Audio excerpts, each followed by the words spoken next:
V avgustu leta 2024 je Ivan Bolfek v imenu iniciative Zedinjena Slovenska Varda podal kazensko prijavo proti ministru za notranje zadeve, gospodu Poklukarju.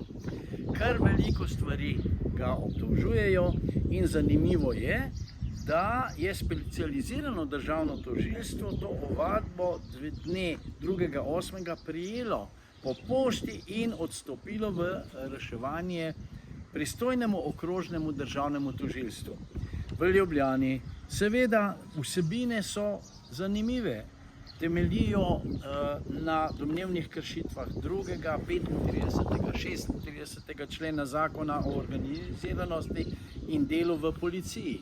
Skratka, huda obremenitev za tega ministra.